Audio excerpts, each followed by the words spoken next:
नमस्कार मित्रों, स्वागत है आपका ज्योतिष के कार्यक्रम एस्ट्रो राधा में। 8 अप्रैल 2022 को दुर्गा सप्तमी की तिथि है।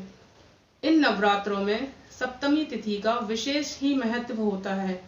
इस दिन महाकाली की पूजा अर्चना की जाती है और दुर्गा सप्तमी पर यदि कोई साधक या कोई भी व्यक्ति महाकाली या काली जी की आरती, काली जी की उपासना, उनके मंत्रों का जाप करता है तो उसको विशेष फल की प्राप्ति होती है और उसकी अभीष्ट इच्छा की भी पूर्ति होती है।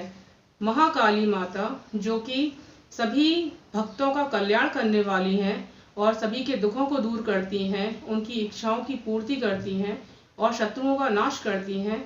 तो ऐसे में इस सप्तमी तिथि पर देवी काली की उपासना प्रत्येक व्यक्ति को ही करनी चाहिए, क्योंकि इस जगत में ऐसा कोई भी व्यक्ति नहीं है जिसकी कोई इच्छा ना हो या उसके कोई शत्रु ना हो और उसके जीवन में कोई व्याधि ना हो। तो इन सभी चीजों के फल को प्राप्त करने के लिए और व्याधियों का नाश करने के लिए, शत्रुओं की हार हो, शत्रुओं का नाश हो और अभीष्ट इच्छाओं की पूर्ति हो, ऐसा सभी व्यक्ति चाहते हैं। तो इस प्रकार सप्तमी वाले दिन देवी काली की उपासना प्रत्येक व्यक्ति कर सकते हैं। ओम जयंती मंगला काली भद्रकाली कपालिनी दुर्गा क्षमा शिवा धात्री स्वाहा स्वधा नमोस्तुते। हे माँ काली, मैं आपको इन सभी रूपों में नमस्कार कर रहा हूँ या कर रही हूँ। दुर्गा, क्षमा, शिवा, धात्री, स्वाहा, स्वधा, मंगला, ये सभी माता के नाम हैं।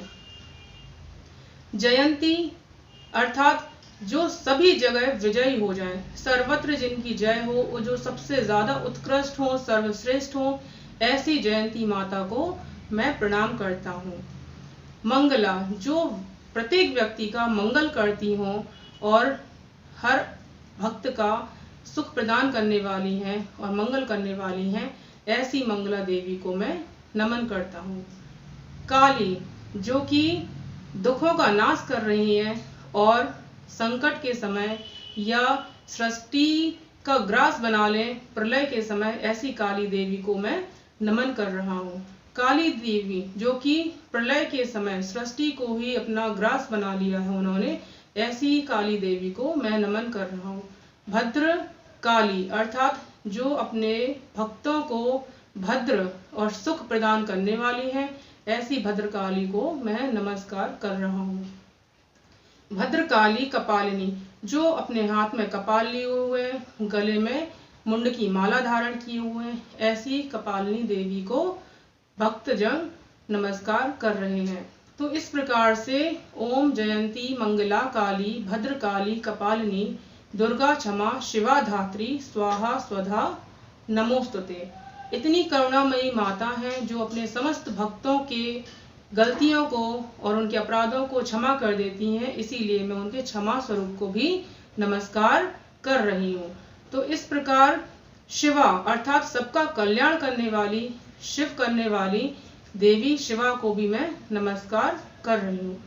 अधिष्ठात्री देवी हैं जो संपूर्ण जगत को धारण किए हुए हैं, समस्त प्रपंच को धारण करने वाली हैं, इसीलिए मैं उनके धात्री रूप को भी नमस्कार कर रही हूँ।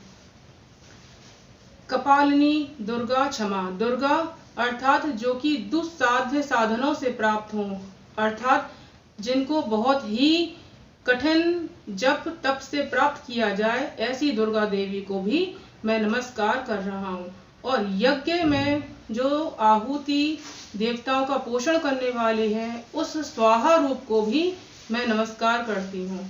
और पितरों और श्राद्ध में पितरों को खुश करने के लिए या पितरों को पोषण कराने वाली हे देवी, मैं आपके स्वधा रूप को भी नमस्कार कर रही हूँ। तो इस प्रकार ओम जयंती मंगला काली भद्रकाली कपालिनी दुर्गा क्षमा शिवा धात्री स्वाहा स्वधा नमोस्तुते।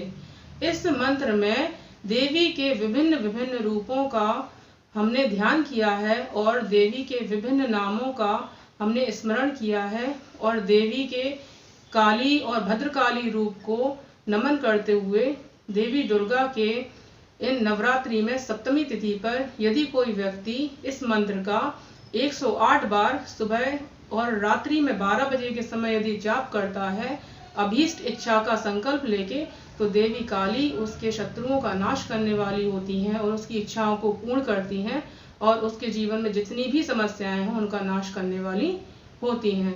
तो इस प्रकार इस मंत्र का जाप सप्तमी के दिन अवश्य ही करना चाहिए। वैसे तो नवरात्रि पूरे वर्ष में 4 बार आती हैं, किंतु 2 बार गुप्त नवरात्रि होती हैं। यदि कोई व्यक्ति गुप्त नवरात्रि में भी सप्तमी वाले तिथि के दिन देवी काली के इस मंत्र का जप करते हैं तो उनके जीवन में जितने भी शत्रु हो, चाहे व्याधियां हो, चाहे उनके जीवन में कोई भी समस्या हो, तो देवी उनका सदैव ही कल्याण करती हैं। तो इस प्रकार से ओम जयंती मंगला काली भद्रकाली कपालिनी दुर्गा क्षमा शिवा धात्री स्वाहा स्वधा नमोस्तुते। देवी के इन समस्त नामों को बार बार स्मरण करने से, उन्हें नमन करने से व्यक्ति अपने जीवन में दुखों का नाश करे और सुखों को प्राप्त करे। ऐसी मेरी मनोकामना है और ऐसी मेरी आपको सभी को शुभकामनाएं भी हैं। तो इस प्रकार देवी दुर्गा के इन नामों का सभी व्यक्ति स्मरण करें या कोई भी एक नाम स्मरण करे, इस संपूर्ण मंत्र का जाप करें और जाप करने से पहले गणेश जी, भैरव जी और शिव जी का एक बार स्मरण अवश्य करें, क्योंकि इनके स्मरण के बाद ही देवी के कोई भी मंत्र फलित होते हैं। अर्थात संकल्प लेकर भी इस मंत्र का जाप करना चाहिए और यदि देवी के मंदिर में जाकर करें तो अति उत्तम होगा। अन्यथा देवी दुर्गा जी की या काली जी की कोई भी तस्वीर के सामने यदि इन मंत्रों का जाप किया जाए तो देवी दुर्गा और देवी काली उनके सभी इच्छाओं को पूर्ण कर देती हैं। तो इस प्रकार मैंने सप्तमी के इस मंत्र का संपूर्ण अर्थ और देवी के विभिन्न विभिन्न स्वरूपों और उनके अर्थ का एक मंत्र के रूप में उच्चारण कैसा होता है, उस मंत्र का अर्थ क्या है और यह मंत्र हमें किस समय करना चाहिए, इसका विधान बताया है। वैसे तो देवी काली के जो मंत्र हैं वो अर्धरात्रि में ही किए जाते हैं, तभी वह फलीभूत होते हैं, किंतु यदि कोई व्यक्ति अर्धरात्रि में ना कर सके तो शाम को भी कर सकता है और देवी के मंदिर में करे तो अति उत्तम होगा। तो इस कार्यक्रम का अंत मैं इन्हीं शब्दों के साथ कर रही हूँ। यदि आपको देवी के इस मंत्र का उच्चारण, देवी के इस मंत्र का अर्थ पसंद आया है तब आप मेरे इस चैनल को सब्सक्राइब और शेयर